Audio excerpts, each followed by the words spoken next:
3, 2, 1. Welcome to the David the Dog Trainer Podcast, episode 127. All right, so today is going to be a little bit of a mishmash episode. We just filmed a couple days ago.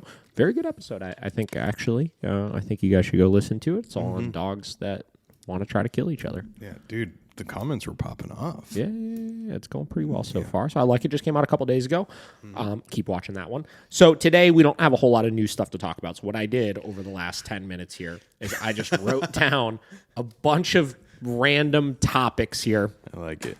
That we can kind of roll through and wrap on in no particular order. But I want to start off with something for all you dog trainers out there, all you new dog trainers.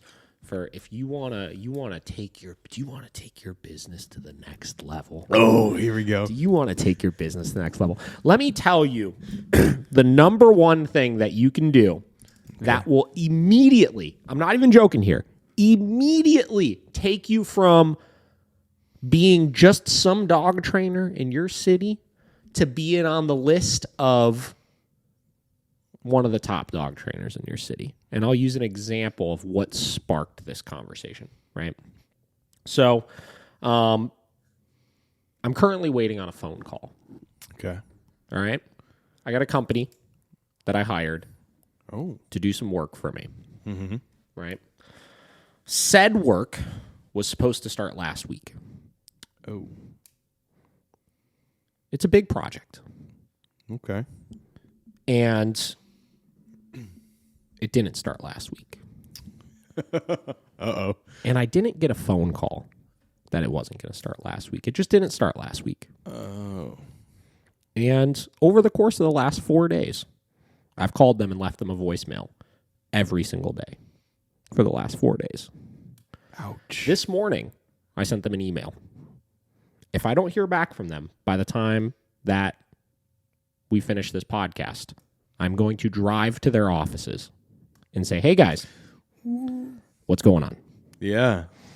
Now, most people would say, well, David, why don't you just hire a different company to do it instead?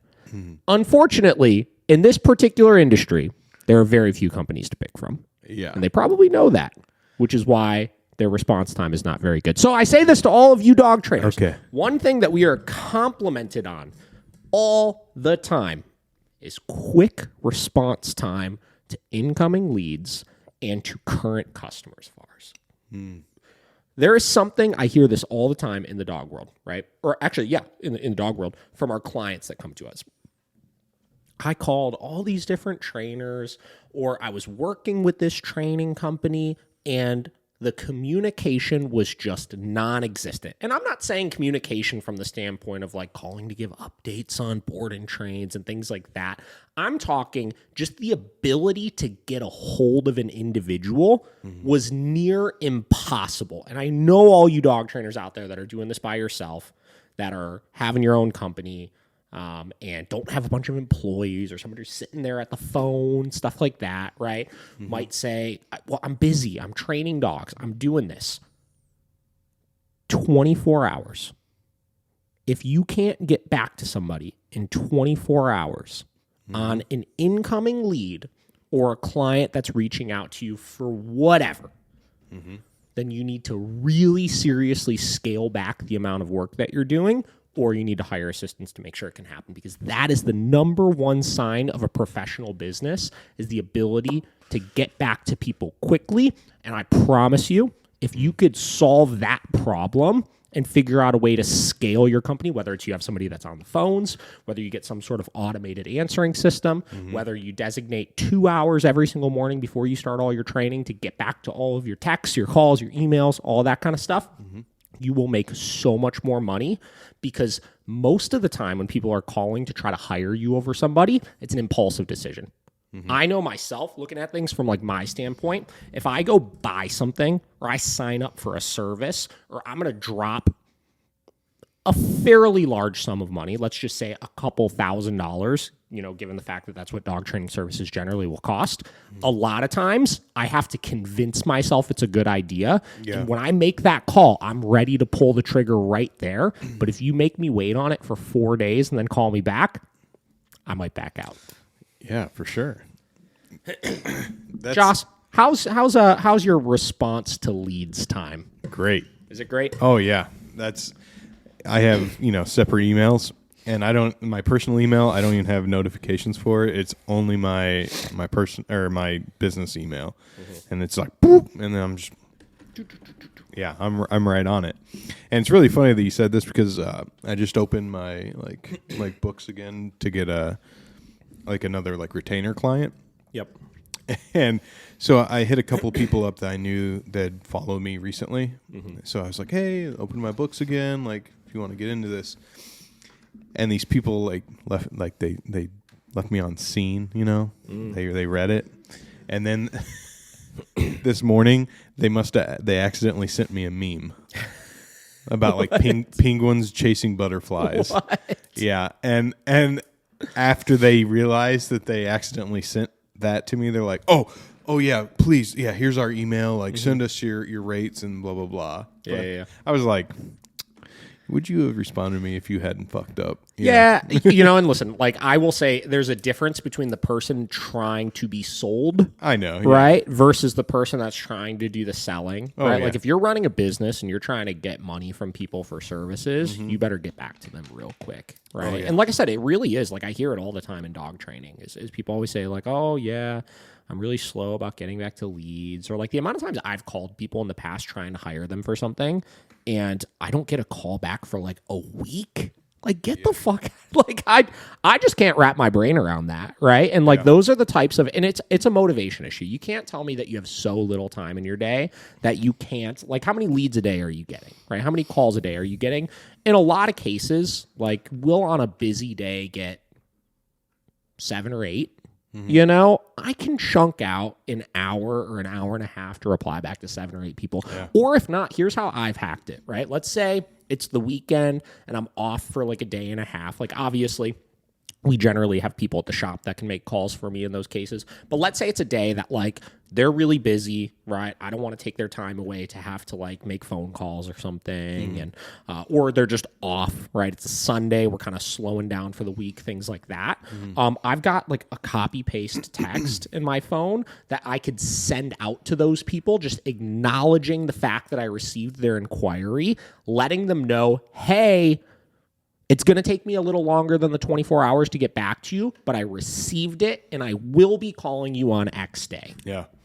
Right? Yeah, that's great. That buys you the extra time as opposed to just the radio silence. Let's say this company that I'm looking, and it's a fucking boat repair company, guys. First off, if you're in the Cleveland area and you want to make a shit ton of money and you know anything at all about boat repairs, I'm telling you, you can make a fortune out here because there's fucking nobody that does this shit. Yeah. It's ridiculous. Huh. It's actually absurd. I'm surprised. It's absurd, right?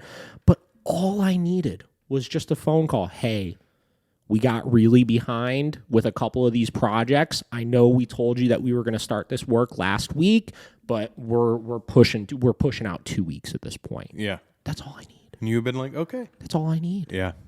But instead it's just radio silence. Come on, guys. Let's get it together. Well, right? And I think a good way to look at, you're saying, carving out an hour of your day, whatever, maybe it seems inconvenient, but when you think, okay, let's say you said 7 or 8 leads, right? Yeah. Let's say you get 4 or 5 of those to sign up. Okay. So how profitable was that hour now that you carved out of your busy day? Big time. Yeah. Yesterday we sold 4 board and trains. Guys, 4 board and trains yesterday. That's $42.50 a piece. Yeah. Right?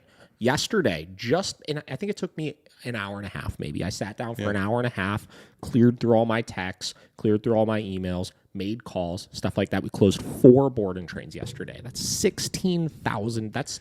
That's almost $17,000 versus sales in less than 2 hours worth of time. 17K an hour is not bad. We don't ever talk. We don't talk a lot about numbers and stuff like this because I'm not trying to gloat, but it's people always say, a lot of new trainers will ask me, David, where do you draw inspiration from? How do you How have you built your business, right? And like, what dog trainers do you follow and this and that? And it's not. I learn things through my day-to-day experiences as a consumer, right? Yep. Whether it's a consumer of a service, like I'm talking this boat repair, right? Situation that I have, everybody's like, David, quit bitching about a fucking boat repair, whatever. But this is something that I could learn from of what not to do. I could immediately implement it into my business, and I can make sure that I could have happier customers because I'm solving problems that affect me when I'm out in the marketplace as a consumer. Yeah. Right. And that's the way that you need to look at things. When you have an excellent service somewhere, like if you had to knock it out of the park, like we talk like my wife and I like going to Disney World. Right. And yeah, sure. Like I just like going to Disney World, obviously. But when I go there, every time I come back home to Cleveland, I come back so inspired because of the great experiences I have watching how a highly successful business operates and watching how I'm treated from a service standpoint, from an entertainment standpoint, from a facility standpoint, where I could take things that I really liked about that and be like, damn, like just the attention to detail as far as cleanliness or the friendliness of the staff or the responsiveness of the customer service at these places or anything like that. Wow, I really liked that. How can I take that and apply that to my company right now to have a better experience for my customers, right? Yeah. That's how you grow your business, not by trying to follow what Joe Schmo on fucking YouTube is doing about how he scaled his company. Look at your real life experiences and what you like as a consumer and make sure that your quality that you're putting out there meets the same expectations. Yeah. No, that's because so I think I've told you, but I haven't said it on here. But I'm working on like a clothing brand right now.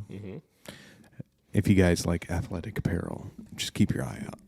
But the more I research it, it's like the more these big brands are just doing this really cheap, low quality stuff, and that's not what I really want to do. There are certain ones that I aspired to, but there's a lot of those that blow up their Instagrams, and you see their ads all the time, and the product is not great.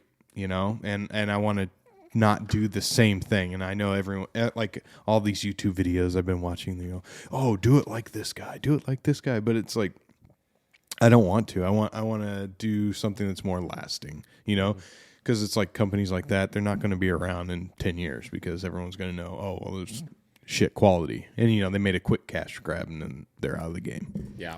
I don't know. It doesn't really pertain to this, but no, it directly pertains to this because your experience as a consumer with them was, okay, well, you obviously bought their shit, right? Because something about the way they were marketing their product really appealed to you, right? It resonated with you.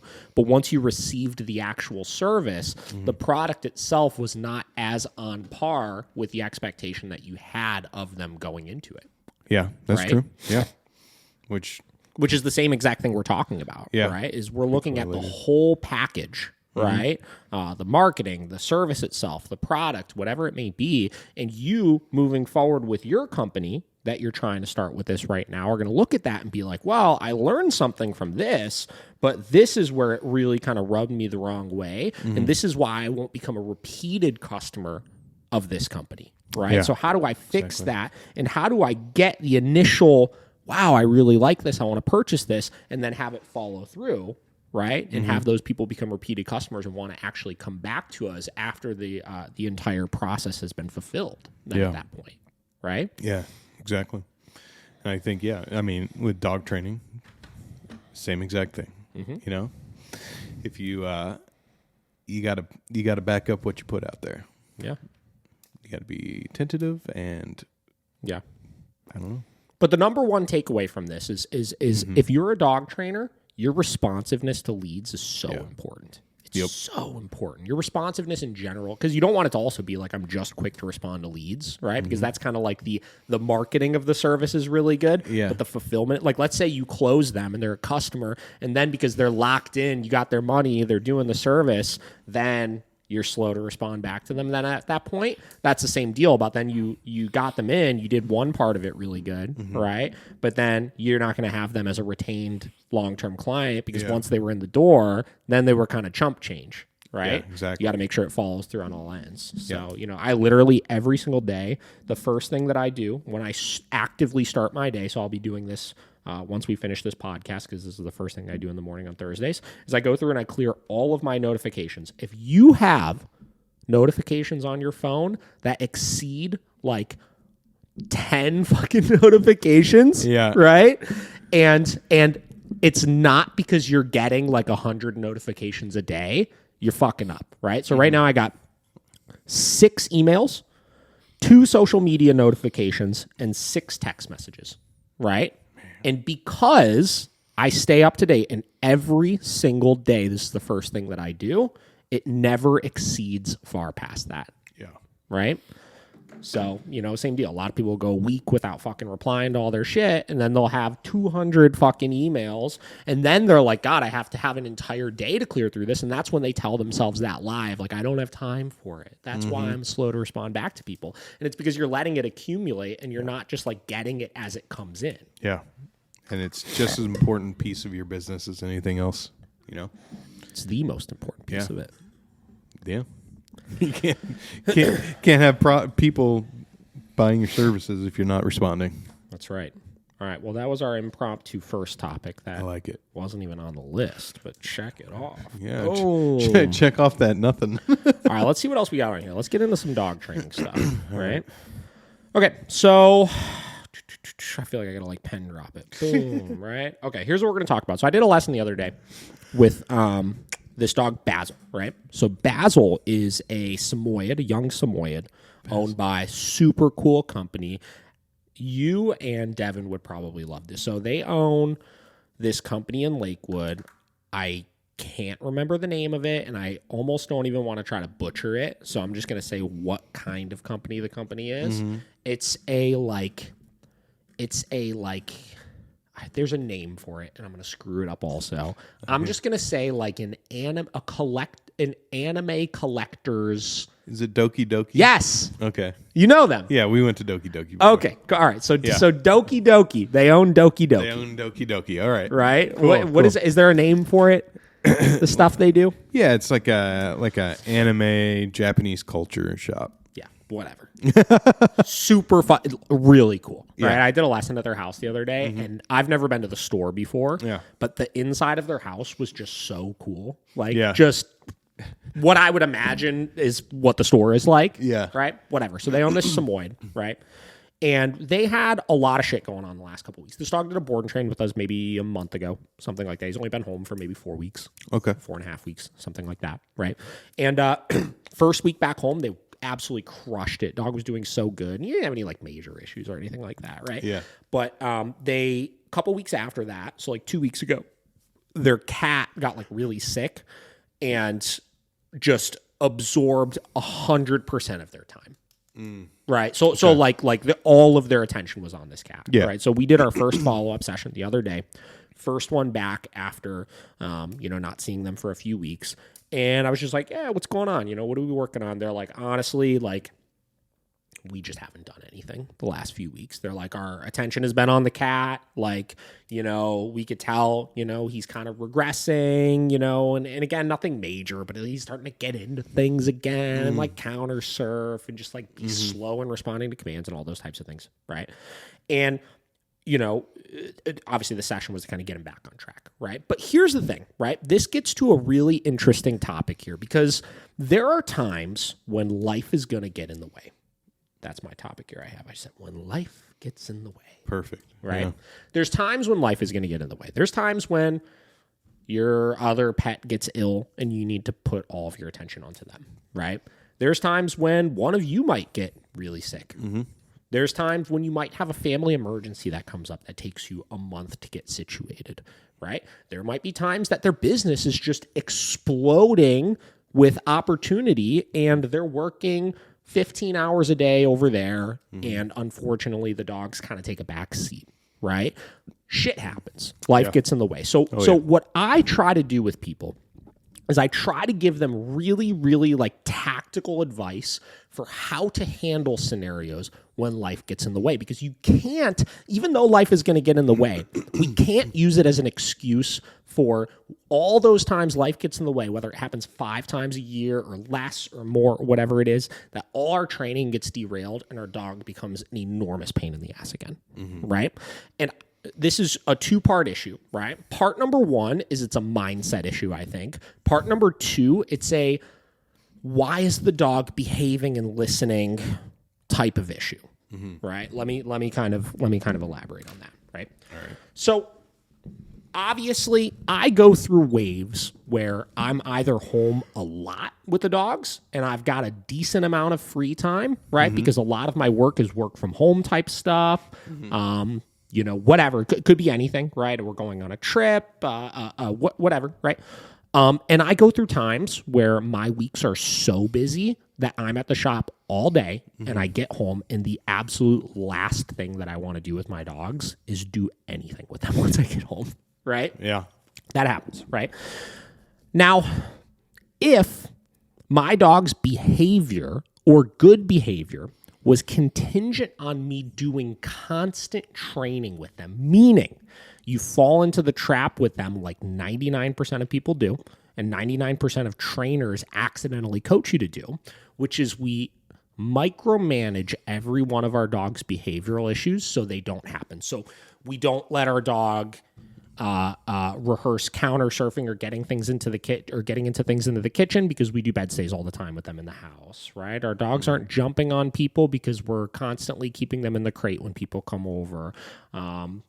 Whatever, you know, any number of types of things that we're doing where it's like we're working constant commands and training drills to put them in a position where they're not in a position to rehearse the unwanted behavior. If we're doing that, when life gets in the way and we don't have the mental capacity to be able to do all of those different drills and routines and stuff with our dog, it will fall apart. And you will get seriously derailed. And then every single time that happens, you're going to need to spend like a week getting yourself back into the groove, getting the dog's behavior again. And you're going to have this constant back and forth with things, which is just not productive for anybody, obviously. Yeah. Right? This is why we live the type of life with our dogs where we don't ask them to do things all the time and we just stop the unwanted behaviors. Right? So had they, instead of working all the commands and stuff, which is what they had been doing with the dog, had they just been keeping the e-collar on the dog, keeping the e-collar set up pretty high, just keeping it on their person, and only just giving a correction if the dog did something they didn't want to do, which is about as like bare minimum amount of work as we can make it for somebody, right? What would have happened is the dog would have just learned, even if we're not asking commands, even if we go an entire week never doing a bed stay or never doing a down stay or anything like that, the dog will learn they're still not allowed to do A, B, C, or D thing. And because we're correcting for it consistently, those problem behaviors will go away altogether, where you could then go a week without doing anything with your dog, and your dog might not be doing commands or anything, but they're not doing anything wrong, Yeah. where we're not having any sort of setbacks where they're learning bad habits again. Right? So that's kind of the mindset I try to get people to get into with this kind of stuff. And that's what I always live that way with my dogs, right? Where I literally will go weeks without asking them to do any sort of commands because they just don't do unwanted behavioral issues at this point. Yeah. And I don't need to stress myself with if I have a long day at work. I don't need to work on anything with them. I can come home and feel confident that even if I don't do anything with you today, you're not going to start jumping on my counters or getting into my trash can or barking out the window at things or any of that type of stuff, because we've stopped all that stuff long ago, where they just know it's not an option that's on the table. Yeah. I think it is a misconceived notion to a lot of people of what dog training is, that it has to be, it's these obedience commands and, you know, telling my dog this, and this, where really you're still training your dog. You're telling them what not to do. Yep. And if that's what you need, if that's all you need, that's good enough. That's good dog training. You know, you don't need to cover, blanket everything with all these obedience commands when, like you said, maybe you just need them to stop, counter surfing or getting into food, That's it. But I do think, a lot of people see that as, oh, well, we weren't doing the down stays and we weren't doing the bed stays and we feel terrible. It's like, it's okay. Like, did you get this stuff under control? That's all you need. I don't know if that makes sense. It makes sense.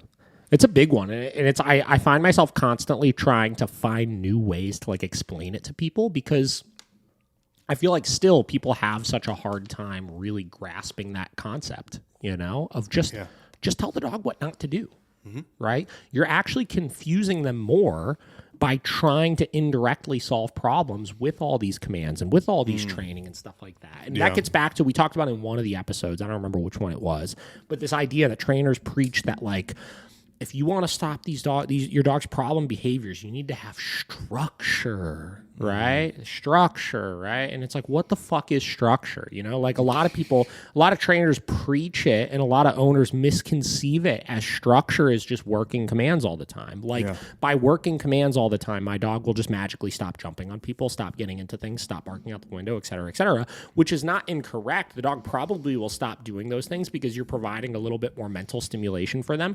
And because by working all of those commands and providing all of this structure, the dog physically can't do it because they can't like freak out the window and hold a bed stay at the same time. You know what I mean? Yeah. But it's never getting to the root of the problem of the dog actually understanding what we want out of them. Yeah. Right? Which will only come from telling them, don't do that thing. Stop doing that. Right? Yeah. I mean, it really feels like how positive trainers, when... redirect them with the treats or the food, or the toy. And it's a very similar concept. Yeah, very similar concept where it's like, does the dog really know that it's not supposed to do that? Or is it just like, I have to do this command right now. But it never understands that, I shouldn't counter serve.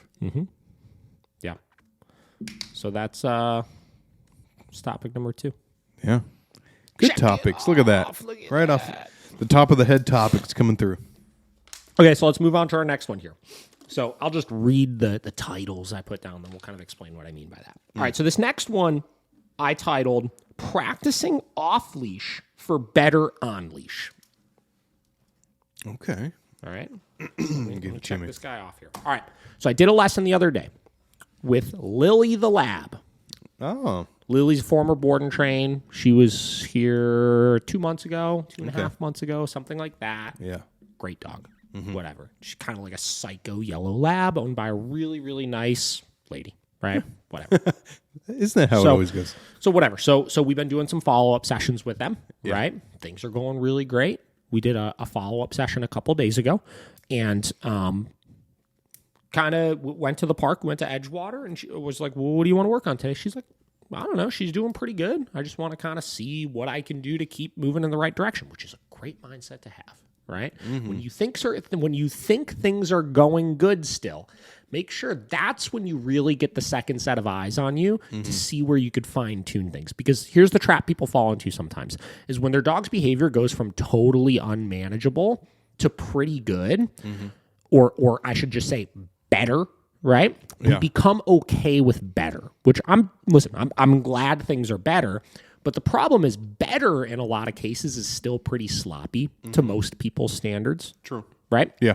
So to most people's standards, better is still sloppy, but it's so much better than it was before that we're okay with it. But because it's sloppy and unclear to the dog still, because the parameters aren't like perfect, it generally will deteriorate pretty quickly over the course of the next couple of months. Yeah. Because those parameters aren't as good as they could be. Right? So whatever. So let's just say we started walking, and the walking was so much better, but it wasn't like perfect. Yeah. Right? So we're walking around, and the biggest thing that I noticed was she was still using her leash a little too much. Right? And I find a lot of people are guilty of this. They're walking the dog, and it's just like a teeny bit of leash pressure here, teeny bit of leash pressure there. And that pressure was constantly like stopping the dog right before the dog made the mistake and causing the dog to kind of fix itself, but it never really learned where the boundary was because we weren't allowing the dog to fully make the mistake so we can correct for it and get past it, right? Yeah. So here's what we did. We actually took the dog off of the leash and we worked the walking totally off leash, right? Oh, okay. And this is something I do with a lot of clients. If you're scared that the dog is going to like take off, or you don't fully trust the dog's off-leash reliability, you could do the same concept with a long line, like dragging on the ground or something like that for a little extra safety. In this dog's case, we weren't worried about that. She's pretty reliable off-leash. We just wanted to tighten this positioning up. And what happened is, because the leash was not there, the dog made the mistakes. Yeah. Where the dog would make the mistakes, and we had no crutch we could fall back on to stop the dog from making the mistake, aside from let them commit to making the mistake, give the correction for it.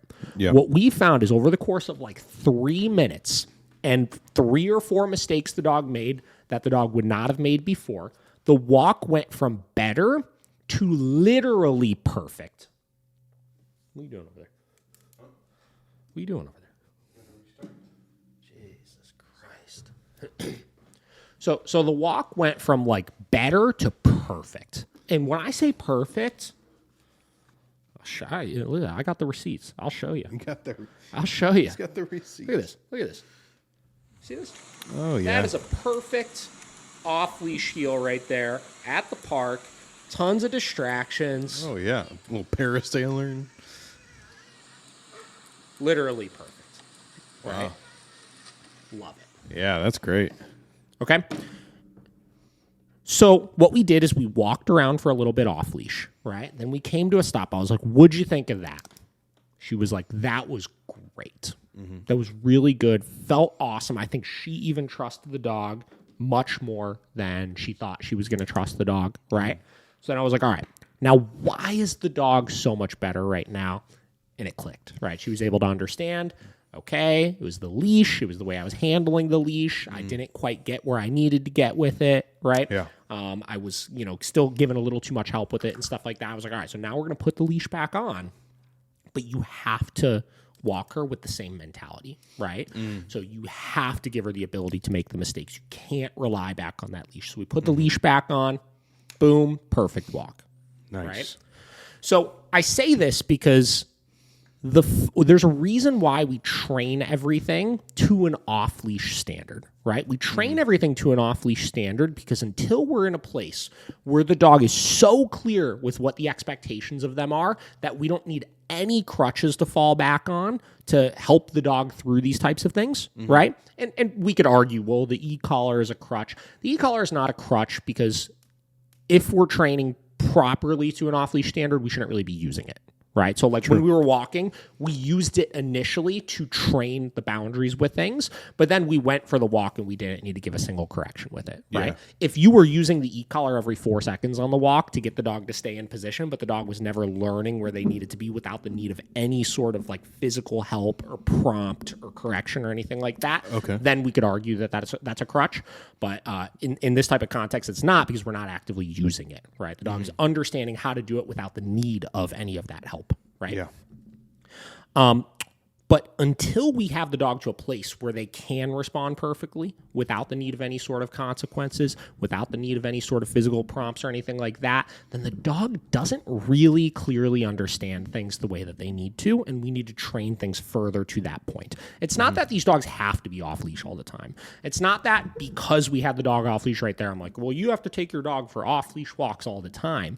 We just trained off-leash so she could really see where the last couple holes were in her training so that when she put the leash back on, she could feel confident that she actually got things where she needed to get. Yeah. Does that make sense? Yeah. I mean, I think it's in anything. You kind of got to push what you think is the boundary sometimes, and that leash is what she thought, oh, well, this is good. This is what I got to use all the time. Yeah. It's the next hurdle, right? It's like some people will say when you're working on personal development or whatever it may be, that some people will like plateau off at a certain point with things. And the only way to get past that plateau, and sometimes you hit this point, and it could be with anything, right? Actually, I'll use a more clear example. They say, like when I used to play guitar a lot, right? They would say when you're practicing, sometimes if you're trying to make too incremental of improvements with things, so like really, let's say you're trying to work on a faster lick, right? And you're going like 1 beat per minute faster each time. One faster, one faster, one faster. Sometimes you'll plateau off at a certain point where it's like, you get to a speed where it's like really hard to do, and you could almost do it, but you could never quite like perfect it at that speed. Yeah. Right? They say sometimes you need to challenge yourself in a bigger jump to kickstart the next level. Right? So if you're going up 1 beat per minute faster each time, maybe you go up 5 or 10 beats per minute faster to force yourself into that next gear so that when you bring it back down, it feels easier for you to do and you could finally get past that hurdle. So I look at dog training, or I look at like improvements to dog training very similarly sometimes to both the owner as well to the dog, right? So to her, she hadn't quite perfected on-leash heeling, so why would she jump to off-leash heeling, right? But to me, jumping to the off-leash heeling will force her into a different, more attentive state of mind that will get her past that jump. So when we get back to the on-leash heeling is even better. Yeah. Does that make sense? Yep. Right? 100%.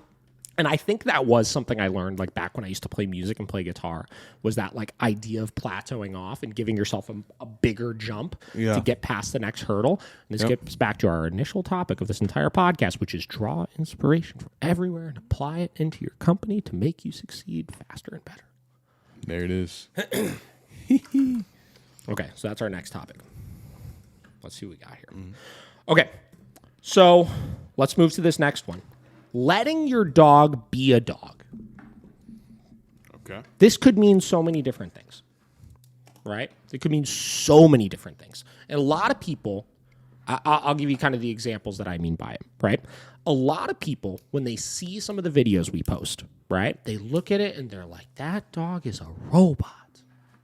I don't want my dog to be a robot, right? Like he's just, he's not even able to be a dog. He has to be under direct control all the time, this, that, blah, blah, blah, right? Yeah. Okay, so I did a lesson the other day. Another follow-up session with a dog that probably went home around the same time as Lily the lab, right? Okay. Same deal. It's like our last follow-up session.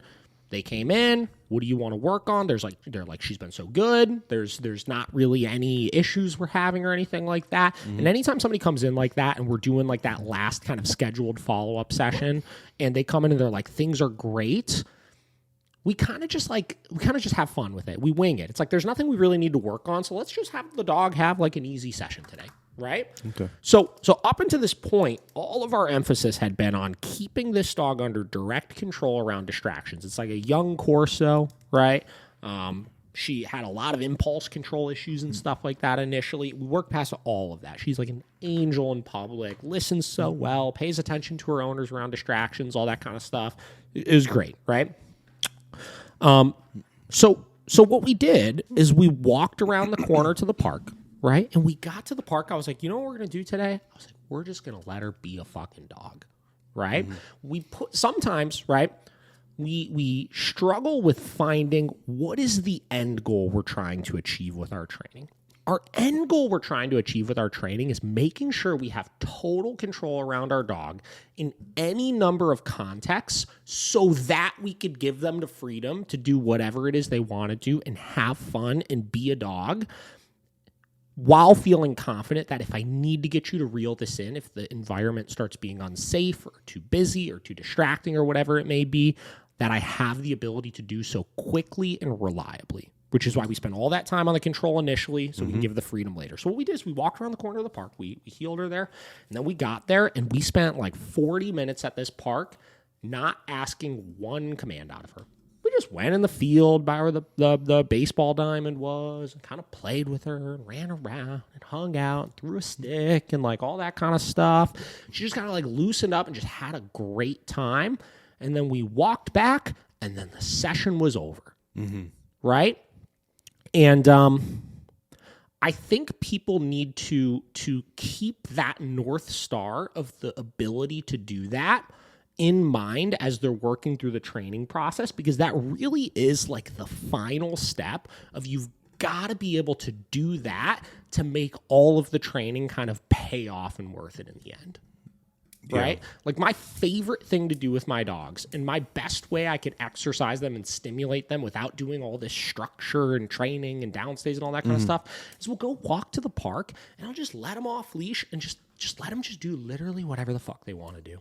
They go and they sniff and they hang out and this and that. And I think there's like somebody told me about, I think Alex Mazurka told me about, she was reading some book that somebody wrote that was like longevity tips for dogs or something like that. Did I tell you about that? I don't know. I might have No, told you about this. didn't.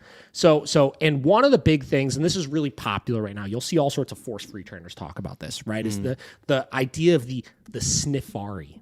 Sniffari. Right? Okay, so the sniffari, or some people call them sniffing walks, or this or that. They talk about it's like the best way to decompress your dog and blah, blah, blah. Yeah. And they're not wrong, right? Like basically what I'm doing at the park when I take my dogs there is I'm letting them go on a fucking sniffari. Sniffari. Right?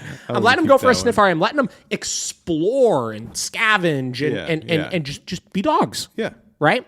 But everybody is looking at it as the solution to their dog's problem behaviors, and people are doing it before they ever have any degree of control over their dogs in these environments, which is just shooting themselves in the foot because they do their fucking sniffari, and then when a distraction comes out, they have no ability to get the dog back under control. Yeah. Right? So we're doing the same shit. Like all of us are doing the same shit, right? Like when I talk about like look for things that trainers can agree on, because if you could find like a balanced trainer and a force-free trainer that both agree that, you know, taking your dog out and letting him go explore and be a dog is very productive, we should hone in on that, right? Yeah, That's an important thing to do that we need to train our clients to do. We're just doing it backwards, right? We're focusing on the control and stuff initially so we could have the luxury of being able to do that and being able to do that safely as opposed to doing that like fingers crossed, I hope everything goes okay. Yeah. Right. So yeah, that's my other topic, is that's something else we've been focusing on a lot with dogs. And it's funny, we had our trainers meeting yesterday where all of us get together, just kind of talk about how the last couple of weeks have been, talk about any difficult clients we may have had or cool things we've been doing. And ironically, I brought that up in it because I just had this session recently. I just like was kind of talking about that topic. And Michelle and I think maybe Bridget and stuff were both like, oh my God, like we've been doing that with some clients lately too. And, you know, it just was like a really cool point to get to of like, you know, I'm trying to get people to look a little bit more at like how we live our lives with our dogs. That's something I've always preached, right? Is like I train people to live a life similar to I live with my life or live with my dogs, because that's the only thing I know, right? Is this type of lifestyle, and it works for me and it's stress-free, and I want people to have a similar life with their dogs, right?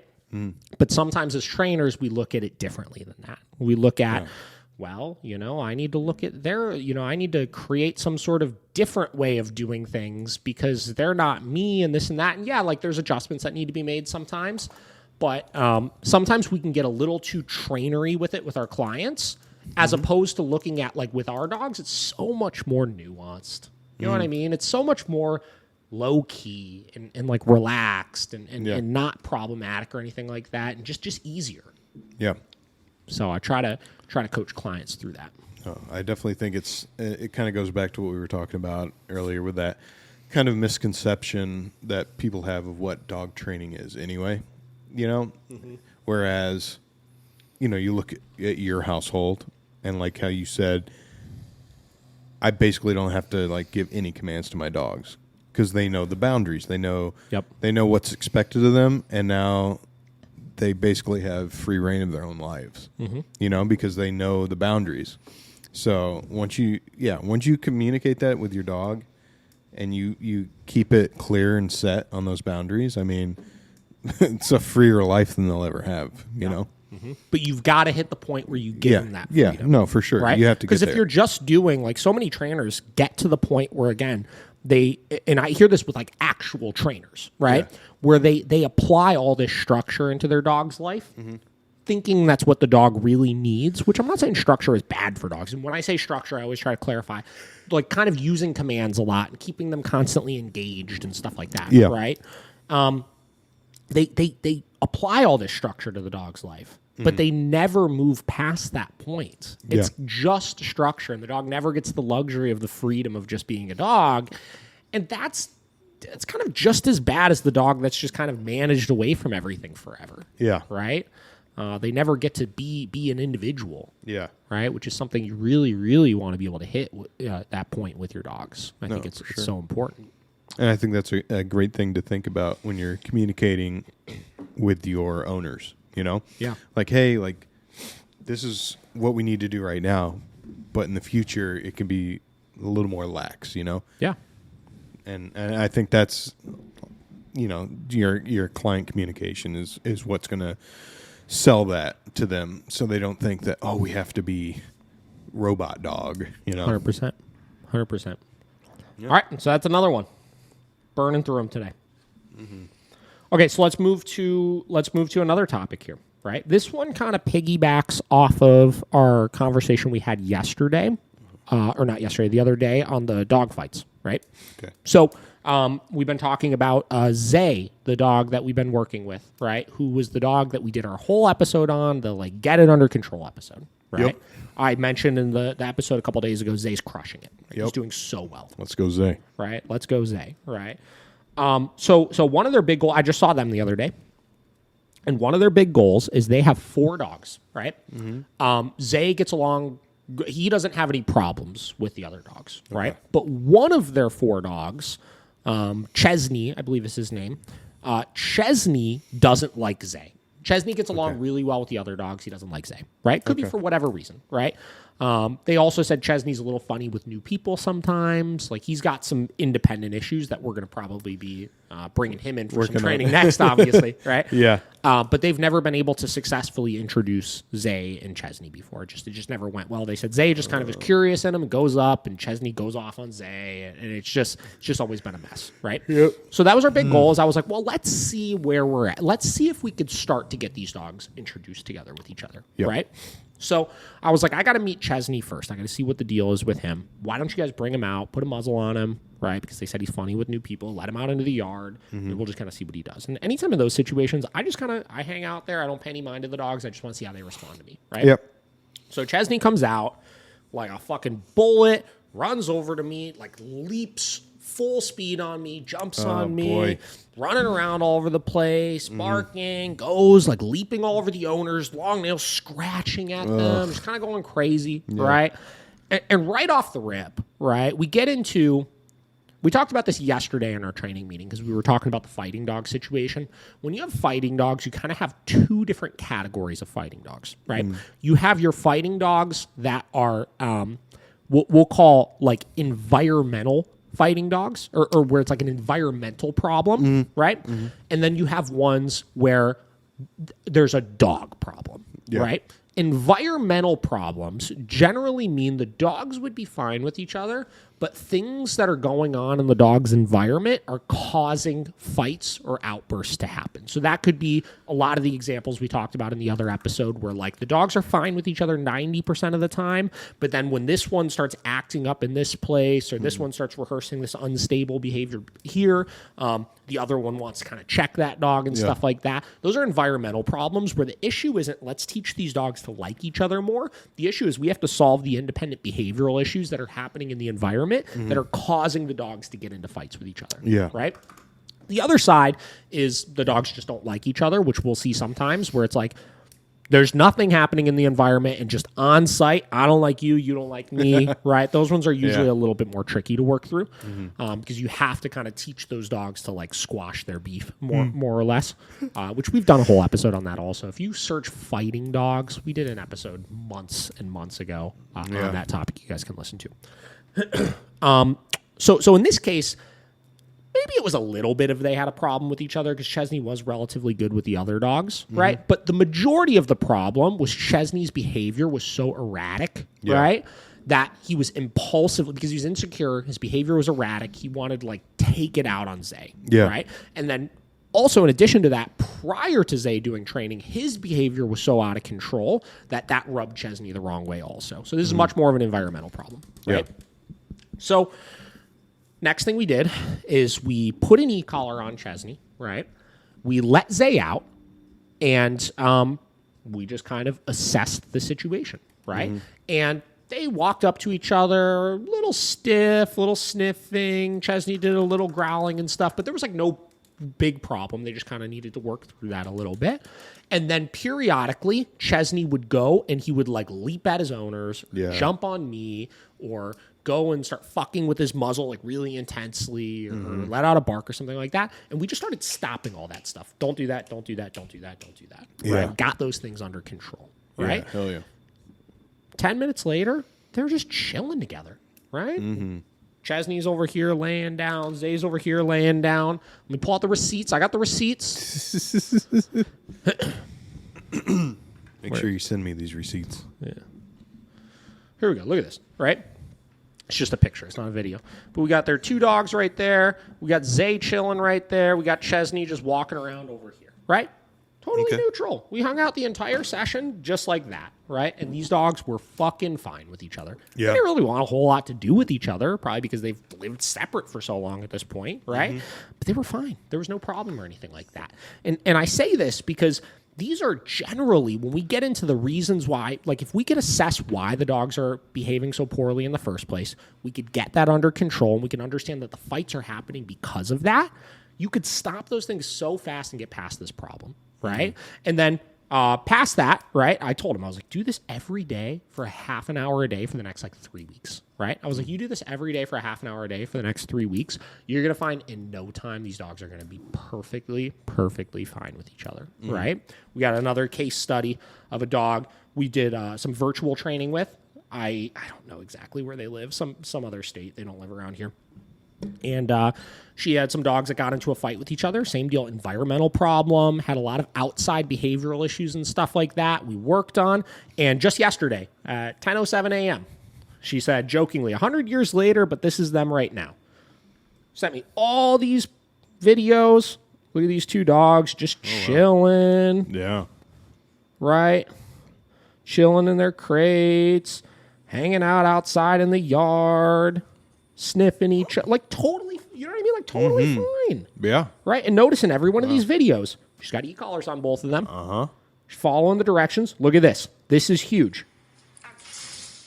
Hey. I talk a lot about this, right? This is massive. A lot of people would look at this and they would say, oh my God, 2 dogs that got in fights with each other, why would you feed them so close to each other?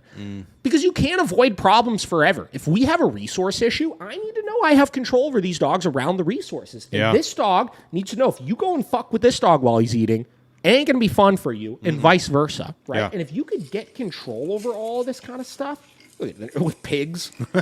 But she sent me all these videos, right? So cool. Yeah. Right? It's because she put in the work. She got her dog's behavior the fuck under control. She showed them, hey, guys, you've got to listen to me. Right? No more funny business. We're getting this shit under control. And if you do that, you'll get past this stuff. I promise you will. It's just getting past the emotional hurdles. If you just got to do it. You got to be okay. Like, those dogs probably don't love each other right now. That's fine. Yeah. They're safe around each other. They respect their owner. Right? They respect the owner, which will cause them to respect each other. Yeah. Right? For sure. In any of these cases, right? Whether it's Zay and his little siblings, right? Whether it's these dogs, whether it's any of the other dogs we work with, you just got to get it under control. Yeah. Not that this doesn't pertain to them at all, but I was just wondering, do you ever see like where people maybe try too hard or force, the reintroduction? Like too much where it's obviously like... Yeah, no, let me give you an exact example of stuff that we'll see sometimes. Okay. So, we do a decent amount of virtual training, right? And, we talk a lot about the successes. Let me tell you one that I wouldn't consider it a failure, but what I would consider it is these people just, they weren't ready to get past the problem, right? So I did a virtual consult with somebody, the exact same issues as all these. This person did a virtual consult. That's how we worked past it. I didn't need to see them in person, right? And I instructed them the same thing I instruct anybody, right? Work it safely, make sure you have a way to correct the dogs, get the nonsense under control, right? And like the first time they went to go introduce them back to each other, there was some sort of nonsense, not even really towards each other. They corrected it real firmly, just like I told them to, which we expected it was going to happen. And the dogs literally went, like they were in a big room, polar opposite sides of the room, right? they stayed completely away from each other, right? Which to me, that's success, right? That's the first step of the problem. Yeah. If you don't have anything nice to say, don't say anything at all, right? It's kind of the same shit, Yeah. right? And that's probably what all these people saw, right? And they couldn't get past. Well, the dogs are scared of each other now. I mean, listen, like I understand, but like we talked about it, like they were scared of each other to begin with. That's why they're fighting, right? And if anything, they're trying really hard to do the right thing right now, which is not engage with each other. And they couldn't get past. They felt that the dogs needed to go from fighting with each other to they needed to go to like being lovey-dovey and friends with each other. Yeah, best friends. Right? Which is just not the way the process works. And those are I don't know if they exactly did this, because shortly after that, they're like, we're just going to find a local trainer to work with. I was like, all right, that's fine. Do what you got to do. Right.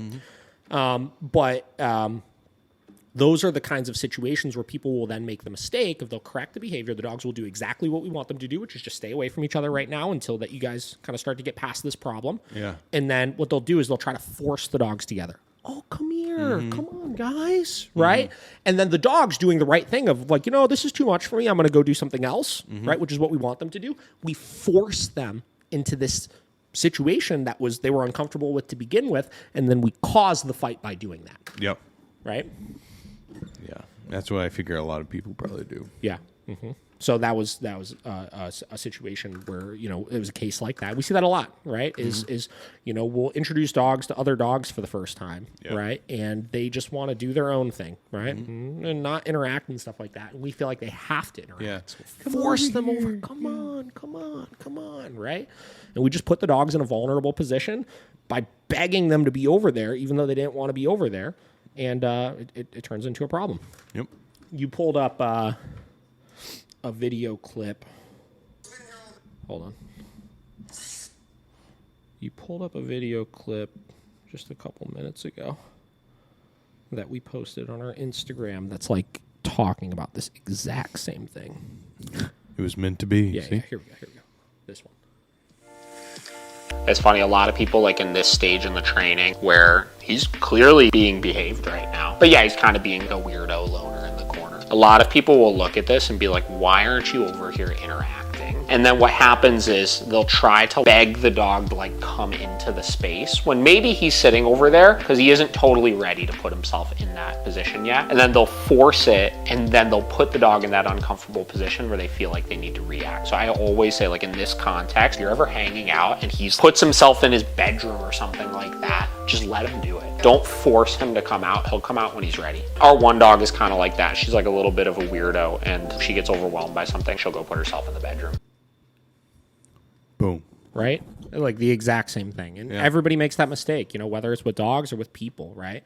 Yeah. People come over and they're like, oh, your dog's nervous of me. Let me beg them over. They'll come over if they want to come over. Yep. Just leave them be. Yep. So Cool. So that's it. We got a couple more here, but we'll save those for next time. There we go. I think this was a good. Yeah. This wound up being a nice episode. Yeah. When we're off the cuff, we just seem to bring it together, Yeah. You pull it out of the air. So that's what we got for you guys. A couple interesting topics. Keep all that in mind. Mm-hmm. You got anything else you want to add? No. It's a great time. All right. Well, we'll see you guys next week. See you next week. Bye.